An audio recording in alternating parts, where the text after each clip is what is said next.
Bismillahirrahmanirrahim. Assalamualaikum warahmatullahi wabarakatuh.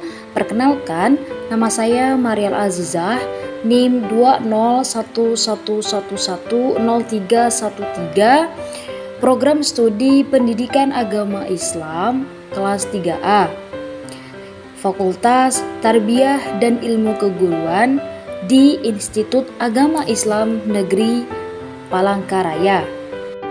Dalam pembuatan video ini untuk memenuhi salah satu tugas akhir, yaitu ujian akhir semester mata kuliah Masailul Fiqhiyah dengan dosen pengampu Bapak Ramadhani Alvin Habibi MH.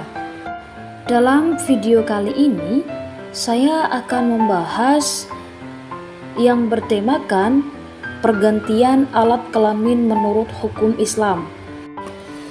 Yang pertama, pengertian transgender.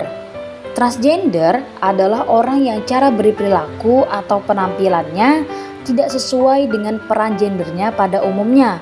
Transgender juga merupakan orang yang berbagai level atau yang melanggar norma kultural mengenai bagaimana pria atau wanita itu sendiri.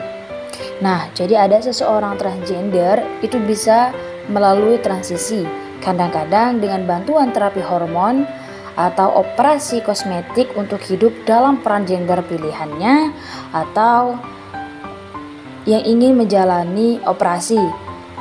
Nah, jika mereka memilih jalan operasi, maka dilakukannya lah pergantian alat kelamin yang awalnya kelamin laki-laki menjadi kelamin perempuan atau sebaliknya. Yang kedua, yaitu dasar hukum yang berkaitan. Pergantian jenis kelamin terdapat dalam pasal 56 ayat 1 Undang-Undang Nomor 24 Tahun 2013 tentang perubahan atas Undang-Undang Nomor 23 Tahun 2006 tentang administrasi kependudukan yang menyatakan bahwa pencatatan peristiwa penting lainnya dilakukan oleh pencatatan sipil atas permintaan penduduk yang bersangkut setelah adanya putusan pengadilan negeri yang memperoleh kekuatan hukum tetap. Maksud dari peristiwa penting ini seperti peristiwa yang ditetapkan oleh pengadilan negeri untuk dicatat pada instansi pelaksana, salah satunya perubahan jenis kelamin. Jadi, apapun peristiwa penting yang terjadi, baik itu merubah jenis kelaminnya, mengganti atau menambah identitasnya, harus didahului dengan penetapan pengadilan. Nah, apabila seseorang melakukan pergantian kelamin tanpa ada penetapan pengadilan, maka hal ini tidak diakui oleh hukum dikarenakan ada perbedaan antara data dan fakta hukum. Dari sisi hukum waris atau pernikahan, maka di mata hukum seseorang tersebut tetap seseorang laki-laki atau perempuan yang terdaftar pada masing-masing kartu tanda pengenalnya. Oleh sebab itu, pergantian jenis kelamin ini harus dilakukan sesuai dengan prosedur hukum yang ada di Indonesia agar suatu saat mendapat kepastian hukum akan perubahannya. Yang ketiga yaitu pandangan hukum Islam tentang pergantian alat kelamin. Nah, kebanyakan masyarakat Indonesia saat ini memandang seorang yang terkait kasus transgender seperti waria, mereka memiliki pandangan yang negatif. Karena apa? Mereka menganggap bahwa seorang transgender itu telah mengubah kodrat yang telah diberikan kepada Tuhan sejak lahir, dan itu merupakan larangan agama. Memang transgender ini sangat dilarang oleh agama dan sangat bertentangan, apalagi sampai mengubah atau mengoperasi alat kelamin.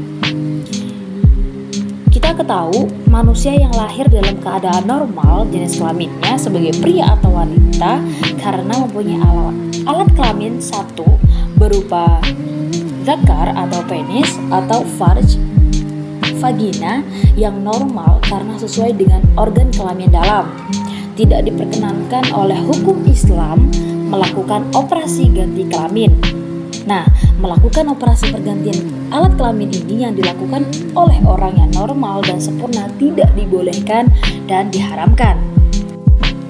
Adapun dalil yang mengharamkan pergantian alat kelamin ini, yaitu pada surah Al-Hujurat ayat 13 yang berbunyi, Bismillahirrahmanirrahim, Ya ayyuhan nasu inna khalaqnakum min dzakarin wa untha wa ja'alnakum syu'uban wa qabaila lita'arafu inna akramakum indallahi atqakum innallaha alimun khabir. Yang artinya, hai manusia, sesungguhnya kami telah menciptakan kamu dari seorang pria dan wanita dan menjadikan kamu berbangsa-bangsa dan bersuku-suku supaya kamu saling mengenal. Sesungguhnya orang yang paling mulia di antara kamu di sisi Allah ialah orang yang paling bertakwa di antara kamu. Sesungguhnya Allah Maha Mengetahui dan lagi Maha Mengenal. Nah, dari ayat di atas mengartikan bahwa manusia itu di hadapan Tuhan dan hukum sama kedudukannya. Dan yang menyebabkan tinggi atau rendah kedudukan manusia itu bukan karena perbedaan jenis kelamin, ras, bahasa, kekayaan, kedudukan, dan sebagainya, melainkan karena ketakwaan kepada Allah Subhanahu wa Ta'ala. Karena itu, jenis kelamin yang normal yang diberikan kepada seseorang harus disyukuri dengan jalan menerima kodratnya dan menjalankan semua kewajibannya sebagai makhluk terhadap khaliknya sesuai dengan kodratnya tanpa mengubah jenis kelaminnya. Ada satu dalil lagi, yaitu surah An-Nisa ayat 119 yang berbunyi, wala udillannahum wala umanniyannahum wala amurannahum falayubattikunna adzanal an'ami wala amurannahum falayughayyirunna khalqallah wa may yattakhidhish syaitana waliyyan min dunillahi faqad khasira khusranan mubina. Yang artinya, dan saya, setan, benar-benar akan menyesatkan mereka dan akan membangkitkan angan-angan kosong pada mereka, memotong telinga-telinga hewan ternak, lalu mereka benar-benar memotongnya, dan akan saya suruh mereka mengubah ciptaan Allah, maka mereka sungguh mengubahnya. Barang siapa yang menjadikan setan menjadi pelindung selain dari Allah, maka sesungguhnya ia menderita kerugian yang nyata. Nah, dari ayat di atas bahwa mengubah ciptaan Allah itu sangat diharamkan. Contohnya, mengkibiri manusia, homoseksual, lesbian, menyambung rambut dengan sopak, pangur, membuat tato, mencukur bulu alis, dan tahannus atau yang artinya pria berpakaian dan bertingkah laku seperti wanita atau sebaliknya. Adapun pertanyaannya, yang pertama, apa yang Anda ketahui tentang istilah tabdi atau taghyir dan taswil atau takmil dalam hukum pergantian alat kelamin? Jadi tabdi atau taghyir adalah mengubah ciptaan Allah dengan jalan operasi pergantian jenis kelamin dari laki-laki menjadi perempuan ataupun sebaliknya, maka status jenis kelaminnya tetap atau tidak berubah. Sedangkan taswil dan takmil adalah untuk memperbaiki atau menyempurnakan jenis kelaminnya saja dengan jalan memfusionalkan salah satu organ kelamin bagian luar yang bertentangan dengan organ bagian dalam, atau dengan jalan menormalkan organ kelamin luar yang hanya satu tetapi ada cacat atau kurang sempurna, misalnya vagina yang tidak berlubang. Maka operasi semacam ini dibenarkan oleh Islam dan berakibat mengubah status jenis-jenis kelamin menjadi laki-laki atau wanita yang penuh identitasnya. Pertanyaan yang kedua, bagaimana hukum Islam mengatur hak waris bagi orang yang berganti kelamin? Menurut saya, operasi pergantian alat kelamin tidak akan merubah kedudukannya sebagai ahli waris, karena ia tetap menjadi kedudukan sebagai ahli waris seperti jenis kelaminnya yang asli pada waktu ia dilahirkan atau sebelum ia melakukan operasi pergantian alat kelamin tersebut. Karena kewarisan itu salah satunya berdasarkan pada alat kelamin yang dimiliki oleh seseorang, di mana alat kelamin itu mempunyai urgensi yang tidak dapat diragukan lagi kebenarannya untuk menentukan seseorang kepada jenis kelamin laki-laki dan perempuan. Pertanyaan yang ketiga, apa solusi yang tepat untuk mengatasi agar tidak terjadinya pergantian alat kelamin? Jadi, yang harus kita ketahui terlebih dahulu, apa sih faktor penyebabnya pergantian alat kelamin ini?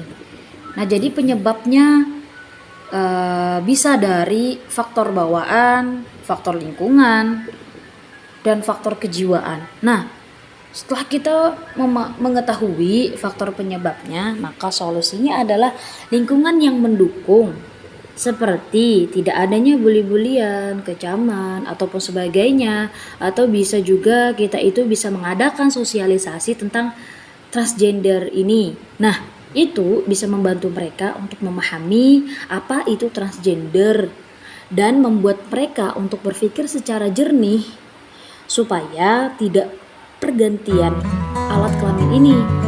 Nah, lingkungan yang nyaman itu adalah faktor atau solusi agar tidak terjadinya pergantian alat kelamin. Adapun pertanyaan, adakah tujuan lain dari pergantian alat kelamin ini? Tujuan lainnya itu seperti pasien yang memiliki atau yang memang terbukti adanya kecacatan atau kondisi yang mengganggu identitas gendernya. Nah, mereka bisa merasa seharusnya memiliki gender ini, bukan sebaliknya. Nah, perasaan itulah yang membuat atau menimbulkan stres dalam kehidupan mereka. Biasanya para transgender ini menjadikan dirinya seutuhnya dan sebenarnya ketika mengubah alat kelaminnya,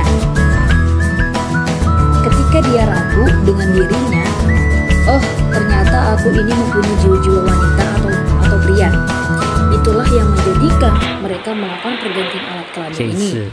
Operasi pergantian alat kelamin ini diharapkan untuk mengurangi rasa tekanan atau tertekan akibat gender yang tidak sesuai dengan jenis kelaminnya.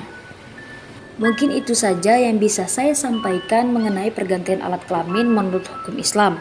Kurang lebihnya mohon maaf. Wabillahi taufiq wal hidayah. Wassalamualaikum warahmatullahi wabarakatuh.